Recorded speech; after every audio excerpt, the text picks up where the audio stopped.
হ্যাঁ হ্যাঁ, শুনতে পাচ্ছি, বলেন। আচ্ছা, ঠিক আছে। আপনি একজন নাস্তিক হিসেবে নিজেকে পরিচয় দিতেছেন, আমি যতটুকু আপনার সম্পর্কে জানলাম। আমি তো ভাই আসিফ মহিউদ্দিন হিসেবে নিজেকে পরিচয় দিই, আমি তো নাস্তিক হিসেবে পরিচয় দেই, কথাটা তো সম্পূর্ণ সত্য না।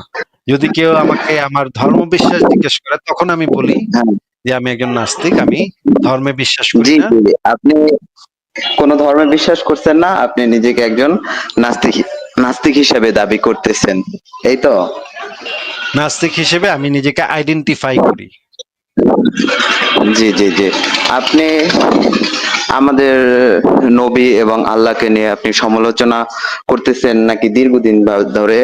আমি শুনতেছি আপনার এই ব্যাপারে, কিন্তু কি আমাদের কি নবী। সমালোচনা, কি সমালোচনা, কি কি সমালোচনা করি, কি কি শুনছেন, একটা উদাহরণ দেন তো। আমার নবীকে নিয়ে সমালোচনা করতেছেন, কটূক্তি করতেছেন। আসলে আমি কি জানতে কটূক্তি চাইতেছি ভাই? তিনি তো। ভাই রে, আচ্ছা, কি কটূক্তি, কি কটূক্তি, একটা উদাহরণ দেন। আমি তো কটূক্তি সমালোচনা এটা বুঝতে পারতেছি না দেখে জিজ্ঞেস করতেছি। আমি যেই জিনিসগুলা বলি, সেই জিনিসগুলা তো আমরা দলিল প্রমাণ সামনে রেখে তারপরে বলি।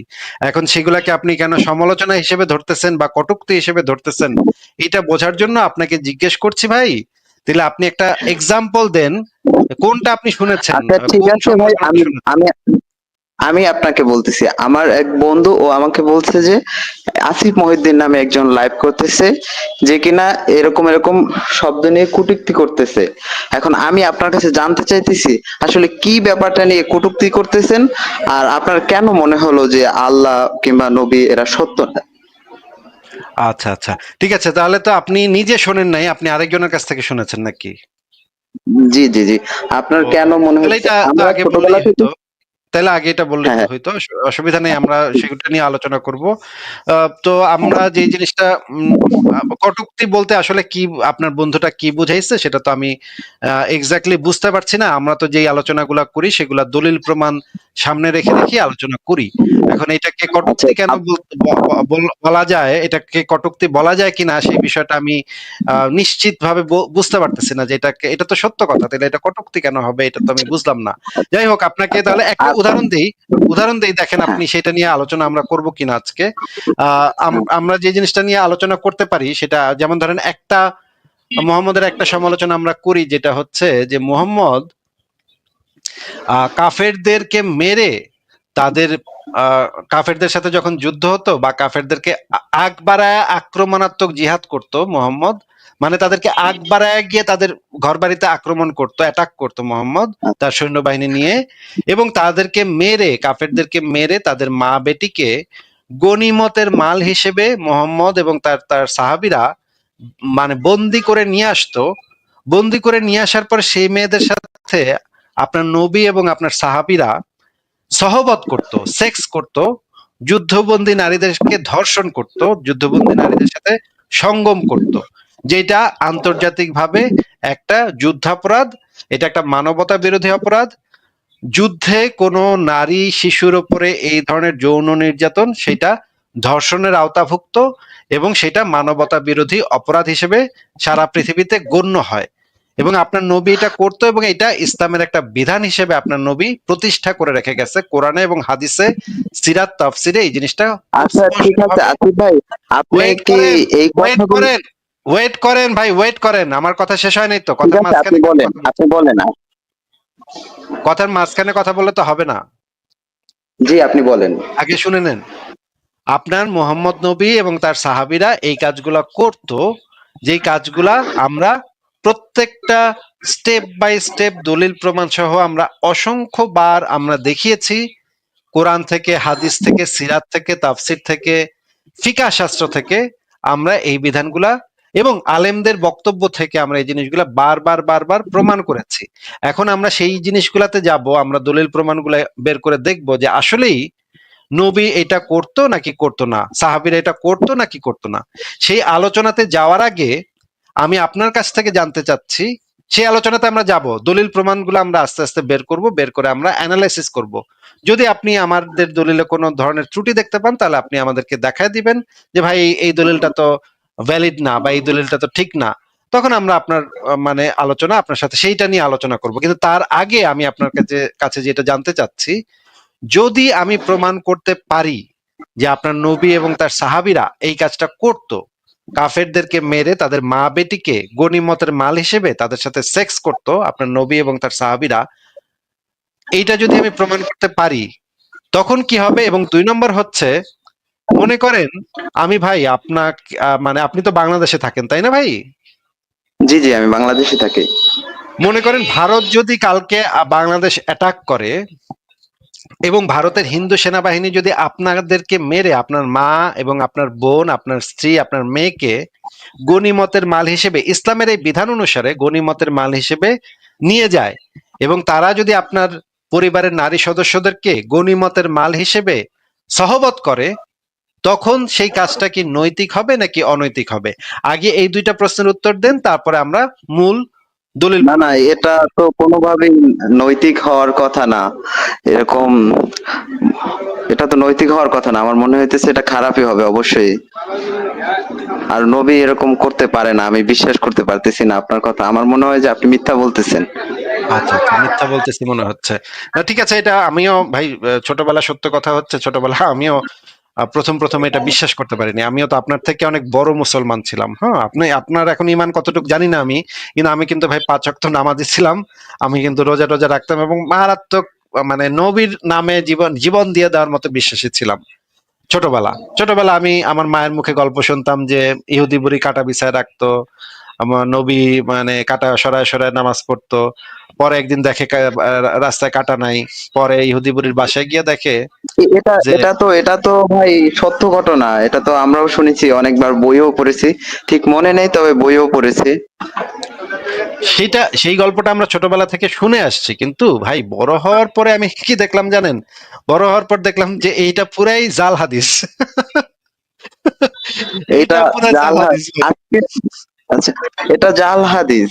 আপনার কাছে কোনো প্রমাণ আছে কি এর যে এটা জাল হাদিস? আপনি দিতে পারবেন? সেটা তো আমরা এখন আস্তে আস্তে একটা একটা করে বের করে দেখাবো ভাই। মানে আপনি টেনশন নিয়েন না, আমরা তো সেই জন্যই আপনাকে সেই দিকেই নিয়ে যাচ্ছি, যেন আপনি, আপনাকে এই প্রসঙ্গটা তুললামই তো যেন আপনি সেই দলিলগুলা দেখতে চান যে এটা কই পাইলেন ভাই, এটা কোথায় পাইলেন ভাই, জাল হাদিস এটা বললেন। এই কারণে আপনাকে আমি এটা এইদিকে নিয়ে আসছি ভাই। একটু আমরা তাহলে কয়েকজন আলেমের কথা শুনি একটু, তারপর আমরা দেখি তার আলেমরা কি বলে এই বিষয়ে, এই যে এই হাদিসটা বিষয়ে আলেমদের বক্তব্য কি, সেটা আগে একটু আমরা শুনে নেই, তারপর আমরা এই আলোচনাতে যাব। আমরা প্রথমে আব্দুর রাজ্জাক বিন ইউসুফের বক্তব্য শুনি, শোনেন ভাই। হ্যাঁ, নবী যে রাস্তায় হাঁটতেন বুড়ি কাঁটা পুঁতে রাখতো। নবীর পায়ে কাঁটা ফুটলে বুড়ি খুশি হতো। একদিন নবী দেখলেন রাস্তায় কাঁটা নেই। নবী ভাবলেন বুড়ি কিছু হয়েছে। তিনি বুড়ির বাড়ি গেলেন, দেখলেন সত্যি বুড়ি অসুস্থ। তিনি পরিচর্যা করলেন, বুড়ি ভালো হয়ে গেল। ঘটনার নগদ মিথ্যে। মোহাম্মদ সাল্লাল্লাহু আলাইহি সাল্লাম যে রাস্তা দিয়ে হাঁটতেন বুড়ি সে রাস্তায় কাঁটা পুঁতে রাখতেন। মোহাম্মদের পায়ে কাঁটা ফুটলে বুড়ি খুশি হতেন। একদিন দেখলেন রাস্তায় কাঁটা নেই। তিনি ভাবলেন বুড়ির কিছু হয়েছে। তিনি তার বাড়ি গেলেন, দেখলেন তিনি সত্যি অসুস্থ। তিনি তার পরিচর্যা করলেন, বুড়ি ভালো হয়ে গেল। একবার নগদ ডাহা মিথ্যে। কিয়ামত পর্যন্ত প্রমাণ হবে না। মোহাম্মদ সাল্লাল্লাহু আলাইহি সাল্লাম ঈদের মাঠে গেলেন, দেখলেন একটি ছেলে কাঁদছে। তিনি বললেন তুমি কেন কাঁদো? ছেলেটি বলল আমি এতিম। তখন আল্লাহ রাসূল বলেন আমি এতিম ছিলাম, আমি এতিমের স্বাদ বুঝি। তিনি কোলে নিলেন, আয়েশার কোলে দিলেন। আয়েশা তাকে নতুন পোশাক পরালেন, ছেলে খুশি হয়ে গেল। আয়েশা রাদিয়াল্লাহু আনহার বাড়িতে ফকিরে ভিক্ষা পায় না, নতুন পোশাক আসলো কোথা থেকে? একাধিক সহিহ হাদিস, ভিক্ষুক কোনো ভিক্ষা পায়নি। আচ্ছা, আমরা দেখলাম এই যে এই সমস্ত মানে কাহিনী সব জাল হাদিস, এগুলোর কোনো সত্যতা নাই। এগুলা যে মানে আমাদের সমাজে প্রচলিত আছে, এগুলার কোনো এই বিষয়ে আহমদুল্লাহ সাহেবের ভিডিও আছে, আপনি চাইলে আমরা আহমদুল্লাহ সাহেবের ভিডিও আচ্ছা, দেখাতে পারবো। না না, এটা যে জাল হাদিস আমি বুঝতে পারছি। উনি তো মিথ্যা কথা বলার কথা না, যেহেতু উনি বলছে। আমার মনে হইতেছে ভিডিওটা এডিট করাও না, অরিজিনালি দেখতে পাইতেছি। তাহলে এটা জাল হাদিস হবে। আমি আচ্ছা, মোটামুটি তার মানে শিওরই আমরা হয়ে দেখলাম গেলাম। যে, তার মানে আমরা জানলাম যে ছোটবেলায় আমরা নবীর যেই গল্পগুলা শুনে শুনে বড় হয়েছি, এমনকি স্কুলের বই তো আমি পড়ছি এই গল্পটা। আমি তো ভাবতাম যে স্কুলে যেহেতু বই গল্পটা দিচ্ছে সেহেতু এটা তো সত্য ঘটনাই হবে, কিন্তু এই গল্পগুলা সবই ভাই জাল হাদিস। বরঞ্চ নবীকে কেউ এরকম যদি কটূক্তি করত, সমালোচনা করত, তাহলে নবী কি করত? লোক পাঠায় তাদেরকে জবাই করে আসতো। মানে নবী কি করত, মানুষজনদেরকে পাঠায়, তার সঙ্গী সাথীদেরকে পাঠায়, তাদেরকে জবাই করাইতো নবী মোহাম্মদ।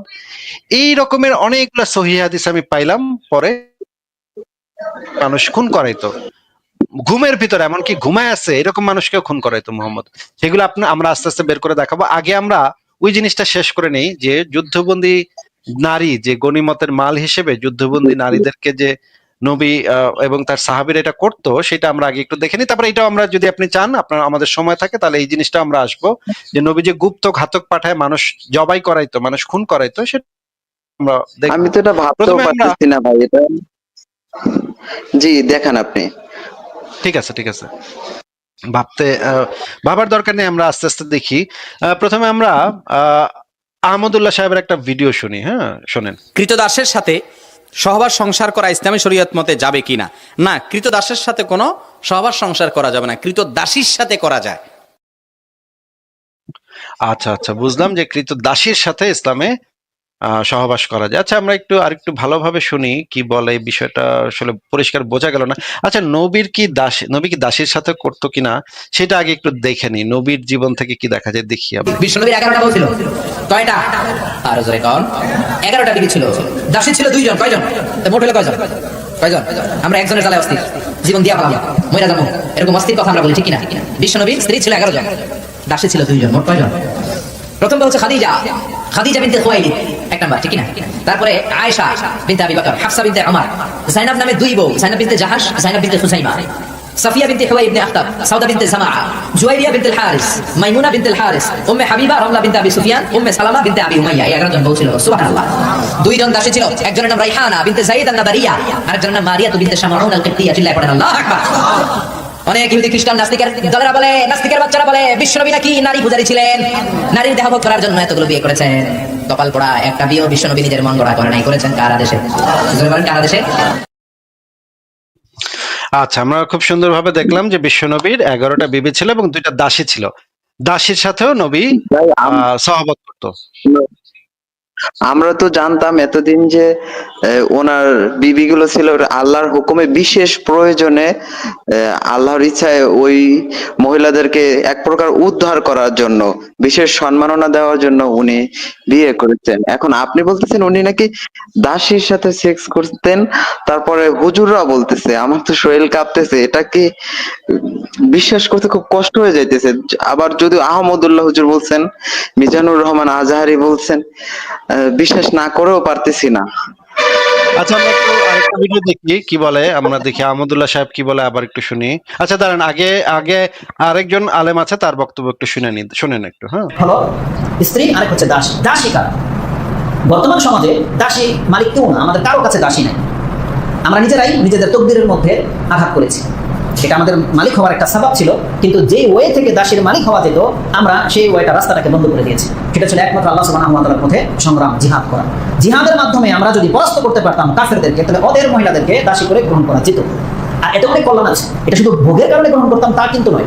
যেই সমস্ত মহিলারা এখন ফ্রিডম ভাবে চলাফেরা করতেছে, এরা যদি মুসলিমদের আন্ডারে চলে আসে, আল্লাহ সুবহানাহু ওয়া তাআলা এদেরকে দাসী বানিয়ে এদেরকে হত্যা করে দিতে আল্লাহ চাইলে বলতে পারতো যে এদেরকে হত্যা করো পুরুষদের মতো, কিন্তু কেন করেনি? আল্লাহ সুবহানাহু ওয়া তাআলা এদের উপরে দয়া করেছে, এরা দাসী হয়ে থাক, হতে পারে এই দাসী অবস্থায় ইসলাম গ্রহণ করে নেবে তোমাদের চরিত্র দেখে, নাটক পেয়ে গেল, মুক্তি পেয়ে গেল। এটা বড় একটা রিজন ছিল। তো যাই হোক, নাস্তিকরা সবসময় ভিন্ন অ্যাঙ্গেল দিকে নেবে, কিন্তু আল্লাহ সুবহানাহু ওয়া তাআলার হিকমা বড় ব্যাপক। আল্লাহ সুবহানাহু ওয়া তাআলা বলছেন, এই দাসী তোমাদের জন্য হালাল করা হলো, কিন্তু যেহেতু দাসীর এখন আর নাই, এটা আবার যখন আমাদের তকদিরে আসবে তখন জায়েজ হবে। তো দাসী কারা এটা বলতে গিয়ে বলেছিলাম, দাসী কারা?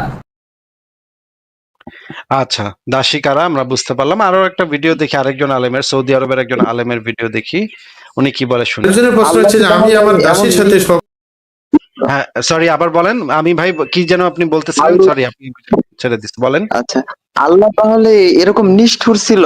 হুজুররাও তো এরকমই বলতেছে। এমন একটা খারাপ মানুষের বা খারাপ সৃষ্টিকর্তার এতদিন যাবত আমরা ইবাদত করে আসতেছি, আমরা তো জানতাম উনি অনেক ছিল। এরকম আইনটা তো আসলে মানতে পারতেছি না। আচ্ছা, আমরা দেখি আচ্ছা, আপনার কাছে আরো দলিল থাকতে দেখি। আরো বক্তব্য শুনি আলেমদের, শুনি। আপনারা শুনেন, আপনি শোনেন আগে। একজনের প্রশ্ন হচ্ছে যে আমি আমার দাসীর সাথে সহবাস করতে পারবো? আপনি দাসী পাইলেন কই? এটা হচ্ছে আসল কথা, যে আপনি দাসী পাইলেন। এখন বর্তমানে কোথায় দাসী আছে যে আপনি দাসীর সাথে আপনি সহবাস করবেন? হ্যাঁ, এখন শুনে যায় এখন নাকি আফ্রিকার কোথাও কোন জায়গায় নাকি দাসী আছে, আরব দেশের অনেক আমিররা এবং কয়েকজন শায়েখও এরকম নাকি দাসী তারা পেয়েছেন আফ্রিকার মধ্যে, যে এরকম বংশ পরম্পরায় তারা এরকম দাসী হিসেবে চলে আসছে। এছাড়া তো পাওয়া যায় না, এবং এগুলোর রেটও অনেক বেশি বর্তমানে। এছাড়া বিশ্বের মধ্যে দাসী পাওয়া তো মুশকিল। সুতরাং আপনি দাসীর সাথে সহবাস করবেন কিনা এটা তো আপনার জিজ্ঞাসা করার মানে হয় না। যেমন আমাদের দেশে বলে যে উটের গোস্ত খাইলে উজু যাবে কিনা, এরকম একবার ঝগড়া করে একজনের মাথা ফেটে ফেলছে। আরে উটের গোস্ত পাইছেন কই, বাজারে বিক্রি হয়, তাহলে এটা নিয়ে আপনার কথা উঠে কেন? হ্যাঁ, যে দেশে উটের গোস্ত অ্যাভেলেবেল পাচ্ছেন সেই দেশেই নাই কথা আসবে। তিনি বলছেন সূরা আল মাআরিজ আয়াত নম্বর 29-30 একটু বলবেন, আর যদি রহিত হয় তাহলে আমাকে কোরআন আয়াত দেখান বা সহিহ হাদিস দেখান। রহিত হইল কে? রহিত হয় নাই, বরং আবার যদি এমন সুযোগ আসে, হয়তো বা ইমাম মাহদি যখন আসবেন তখন আবার ইসলামী যুদ্ধ হবে, তখন আবার আপনার দাসের ব্যাপারটা দেখা যেতে পারে।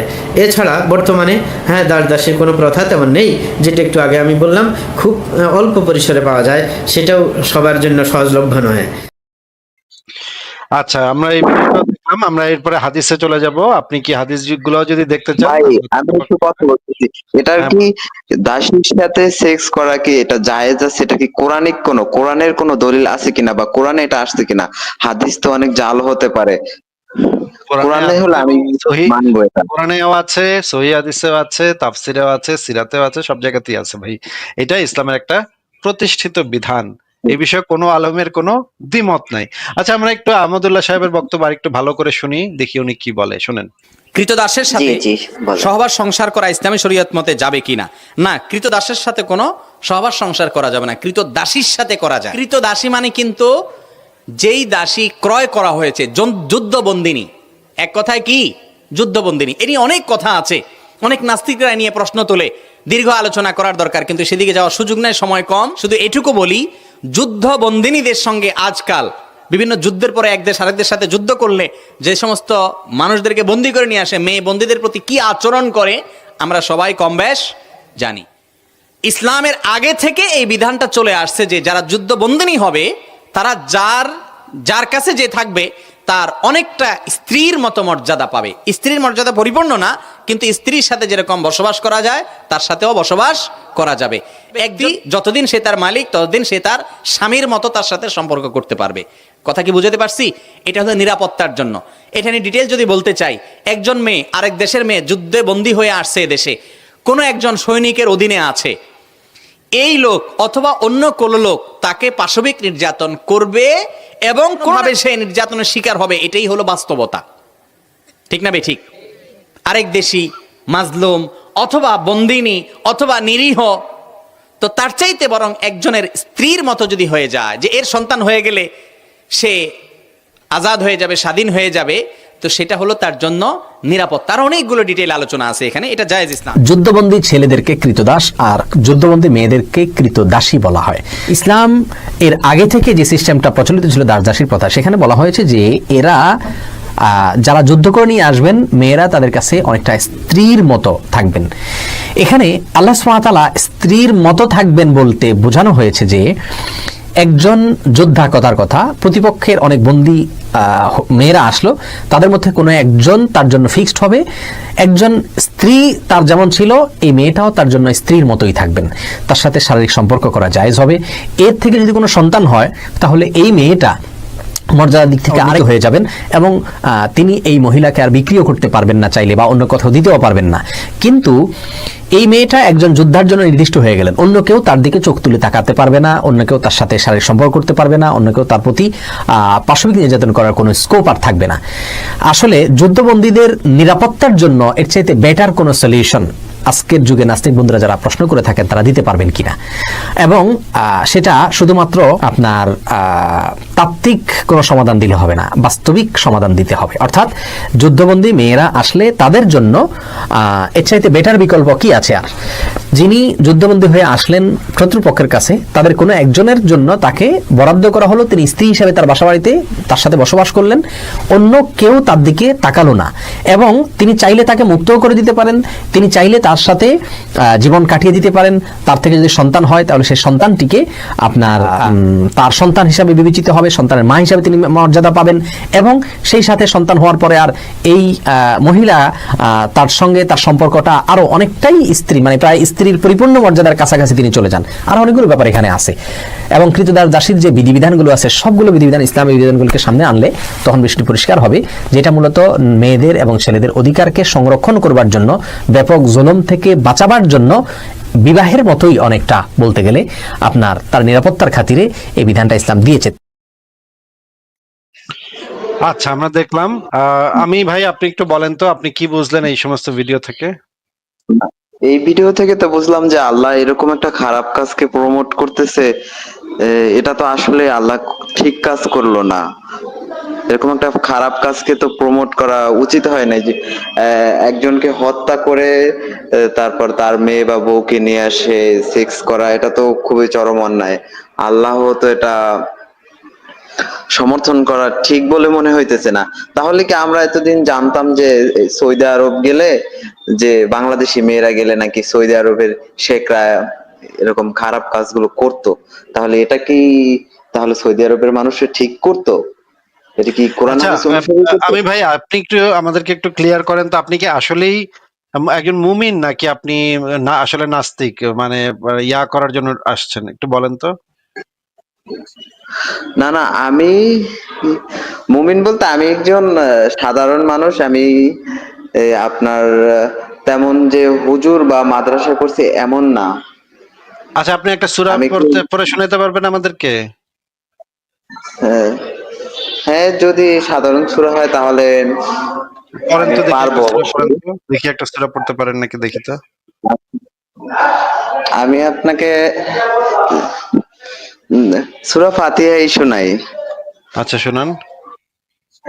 আলহামদুলিল্লাহি রাব্বিল আলামিন আর রহমানির রহিম মালিক ইয়াউমিদ্দিন ইয়াকা নাবুদু ওয়া ইয়াকা নাস্তাইন ইহদিনাস সিরাতাল মুস্তাকিম সিরাতাল লাযিনা আনআমতা আলাইহিম গায়রিল মাগদুবি আলাইহিম ওয়ালাদ-দাল্লিন আমিন।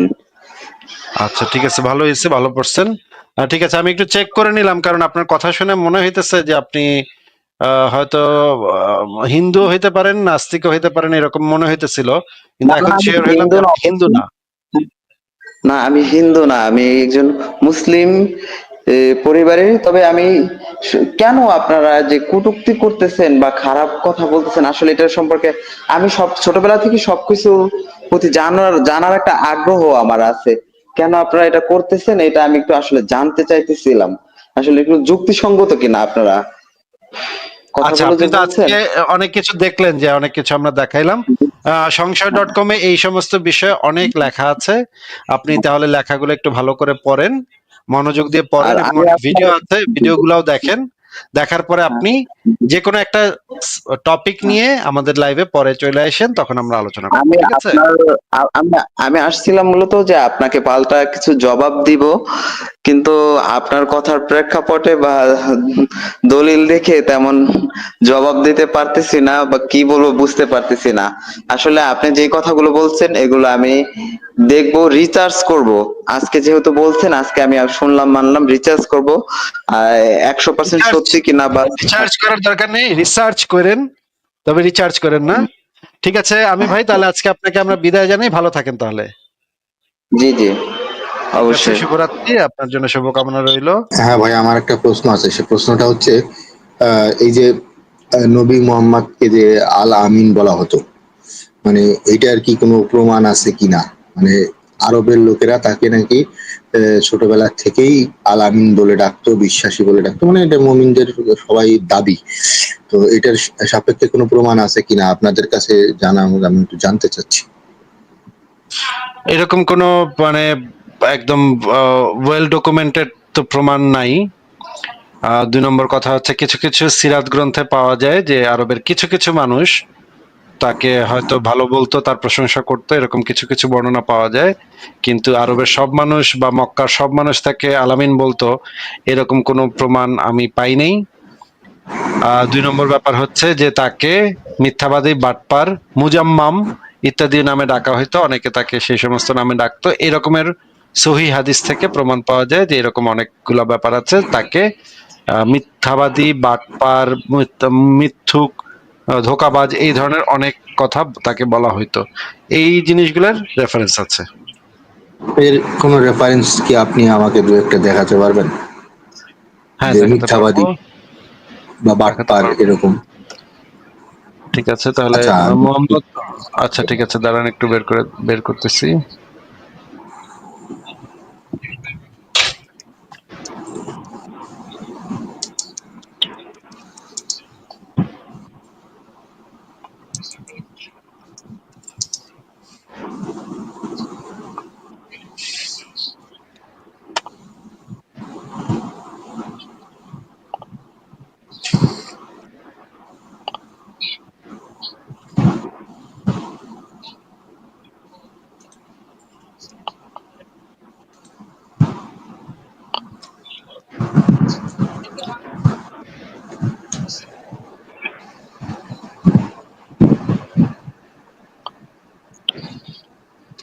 একটু অপেক্ষা করেন, এটা বের করতে একটু সময় লাগছে। ওকে।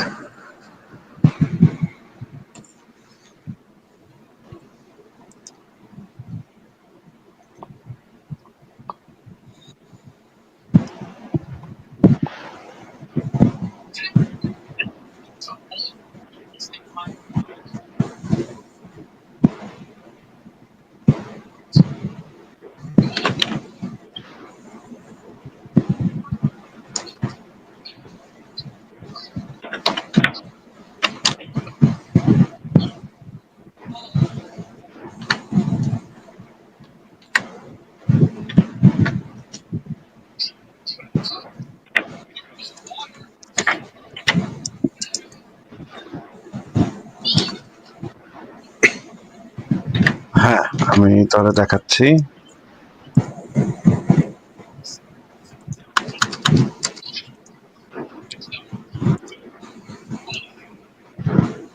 প্রথমে আমরা দেখি যে সহিহ হাদিস থেকে দেখি। এই হাদিসটা একটু পড়েন তাহলে ভাই।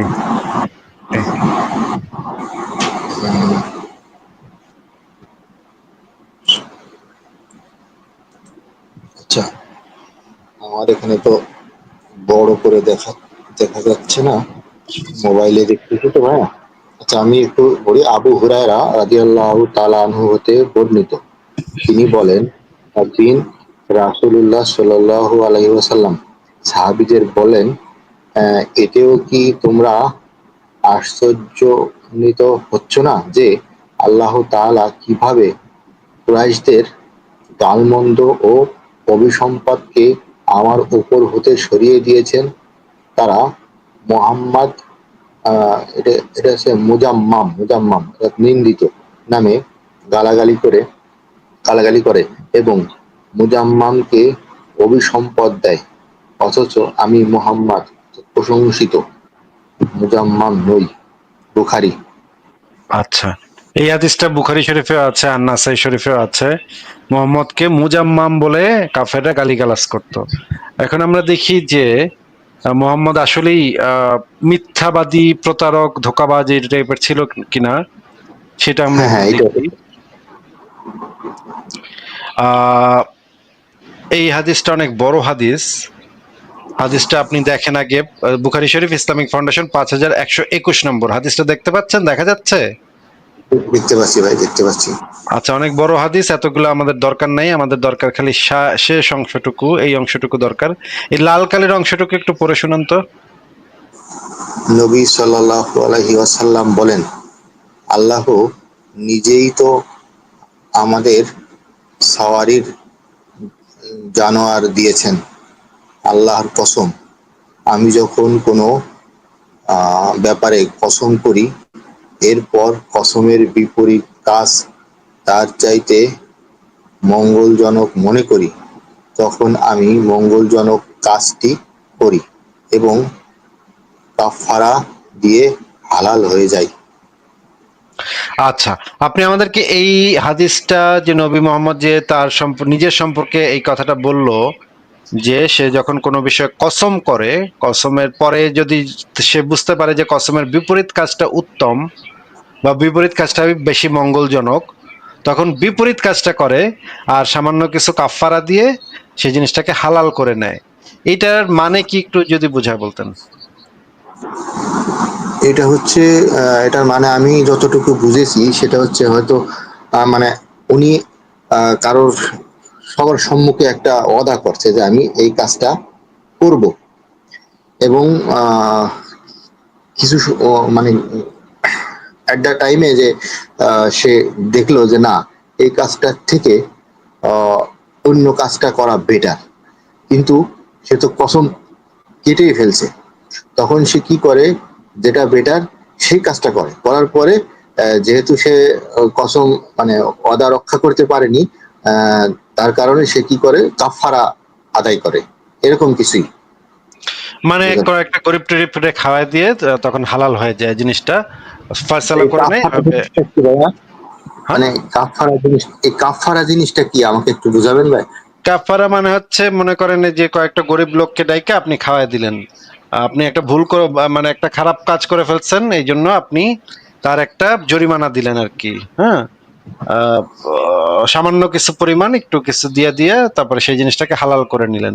মনে করেন বড় একটা আপনার একটা কোম্পানিকে 1 কোটি টাকা দেওয়ার কথা, এখন 1 কোটি টাকা দেওয়ার প্রতিজ্ঞা আপনি করছেন, কসম করছেন যে আপনি শনিবার দিন 1 কোটি টাকা তাদেরকে দিবেন, কিন্তু আপনি পরে দেখতে পেলেন শনিবার দিন 1 কোটি টাকা দিলে আপনার লস হয়ে যাবে, আপনার 1 কোটি টাকাটা না দেওয়াটাই আপনার জন্য ভালো হবে, মঙ্গলজনক হবে। তখন আপনি কি করবেন, কয়েকটা ফকিনি টকিনি ধরে খাওয়াই দিবেন, খাওয়াই দিয়ে বলবেন আমি টাকা দিব না, কারণ আমি বিপরীত কাজটাকে মঙ্গলজনক মনে করলাম। এই হাদিস থেকে তো এইটাই বোঝা যাচ্ছে নাকি? এটা তো এক প্রকারের প্রতারণামূলক কাজ বোঝা যাচ্ছে, এবং এটা তো সঠিক কাজ না। এটা তো অবশ্যই সঠিক কাজ না। যদি আপনি প্রতিজ্ঞা করেন তাহলে তো প্রতিজ্ঞাটা আপনার মানে ফলো করা উচিত, নাহলে আপনি প্রতিজ্ঞা হ্যাঁ, করাই উচিত না। না পারলে আমি সেটা আমি করবো, তার কাছে ব্যাখ্যা করবো যে আমি এই কারণে পারিনি, আমি পরবর্তীতে দিব, বা এরকম একটা কিছু। একটু টাইম বাড়ায় নিলেন, যদি আপনি টাইম হ্যাঁ, বাড়ায় নিলেন বা একটু তাকে এটা আলোচনা সাপেক্ষে। আলোচনা সাপেক্ষে, কিন্তু এটা তো অনৈতিক হইলো যে আপনি যদি সেই বিপরীত কাজটা মঙ্গলজনক মনে করেন তখন মঙ্গলজনক কাজটা করেন এবং কাফফারা দিয়ে হালাল হয়ে যান, এটা তো সম্পূর্ণ অনৈতিক কাজ। আমি এটা এটা আমি এটা নিজে আইন তৈরি করলাম। হ্যাঁ বলেন। এটা তো আমি নিজে নিজে আইন তৈরি করলাম, সেটাই বুঝাচ্ছে। হ্যাঁ, এটা বুখারী শরীফের তাওহীদ পাবলিকেশনস ৭১৪৭ নম্বর হাদিসে আছে, কোন বিষয়ে কসম করার পর তার বিপরীত দিকটিকে যদি উত্তম মনে করো তাহলে উত্তম কাজটি করবে আর কসমের কাফফারা আদায় করে দিবে। এই জিনিসটা কোরআনেও বলা আছে, কোরআনেও এই জিনিসটা হালাল করে দেওয়া আছে যে আপনি যদি কোনো কাউকে কিছু কসম করেন তারপর যদি বিপরীত কাজটা আপনার কাছে উত্তম মনে হয় তখন আপনি সামান্য কিছু কাফারা টাফারা দিয়ে জিনিসটা হালাল করে নেবেন। এটা তো সম্পূর্ণভাবে একটা অনৈতিক বাটপারি, বেইমানি, 2 নম্বরই, তাই না ভাই? জি ভাই, এটা ভাই বেইমানি, 2 নম্বরই, বাটপারি। আর এটা এর কারণেই আমার মনে হয় মুসলমানরা ম্যাক্সিমাম এই ওয়াদা খিলাফ করে, ম্যাক্সিমাম এই কারণে এই হাদিস ফলো করে, আমি যেটা আচ্ছা, মনে করি। ওয়াদার খেলাপ সব ধর্মের মানুষই করতে পারে, সেটা তো আমরা বলতে পারি না যে সেটা আবার মুসলমানরাই বেশি করে কিনা। উনি কিন্তু হাদিসে বলছে ওয়াদা খিলাফকারী শয়তানের ভাই, এরকম হাদিস টাদিস বহুত আছে, কিন্তু এটা তো নিজেই আবার ওয়াদা খিলাফ করলো, মানে ভাই মাথায় চক্কর মারে মাঝে মাঝে। ঠিক আছে মামুন ভাই, তাহলে আজকে আপনাকে আমরা বিদায় জানাই। আচ্ছা ভাই, ঠিক আছে। ঠিক আছে, ভালো থাকেন।